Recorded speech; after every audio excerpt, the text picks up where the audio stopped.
Hello and welcome to the GCN Racing highlights of Stage 2 of the 2019 Tour de France. Dutch lead-out man Mike Teunissen, surprise winner of Stage 1, yesterday became the first Dutchman to wear the yellow jersey in 30 years. Today, he'll be relying completely on his jumbo-visma team to defend as it's the team time trial. The route is 27.6 predominantly flat kilometres, starting and finishing in Brussels. Now, typically, the team time trial is a day of mixed emotions for riders with ambitions to win the Tour de France. Those contenders on super teams like Ineos will be licking their lips. Those on weaker teams will be desperate to limit their losses.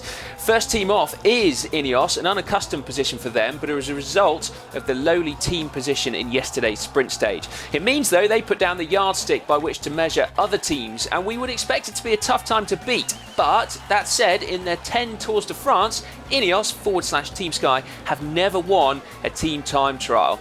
Geraint Thomas leading them over the line there, the clock stopping at 29 minutes and 18 seconds. Geraint Thomas wouldn't actually take yellow though, despite leading them across the line. As a result of yesterday, that would go to Gianni Moscon.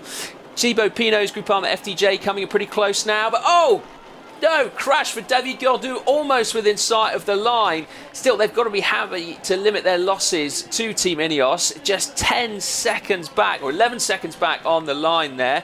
They've completely revolutionised their time trial ability in recent years. Thibaut Pinot now just has to back it up.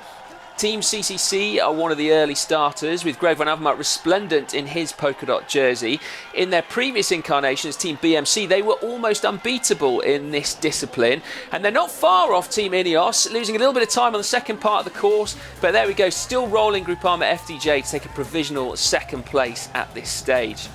The first team to go quicker at any of the intermediate time checks is Team Katusha Alpecin, which is a big surprise because they're not renowned as team time trialists. But that said, they've brought some big horsepower with them to the Tour de France this year, with the likes of British time trial champ Alex Dowsett and also Niels Pollitt. But they too look to have lost a little bit of time on the second half of the course. It's going to be close, but no cigar. 5 seconds back on Team Ineos. Impressive though to see their team leader Ilno Zakarin finish with his teammates though.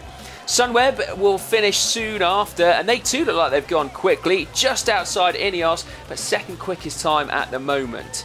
EF Education First have made a really strong start, just outside the time of Katusha Alpecin at the first intermediate check, but inside Ineos.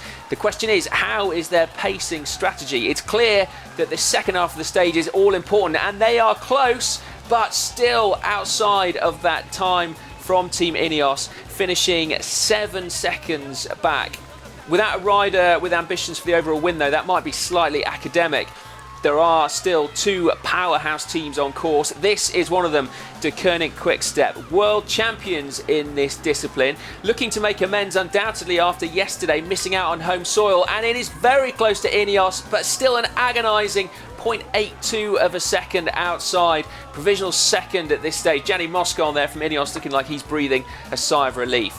Now, Jumbo-Visma, the last team to leave the start. The yellow jersey of Mike Teunissen, or yellow skin suit perhaps, resplendent on his shoulders. He's also got some very strong teammates in this discipline.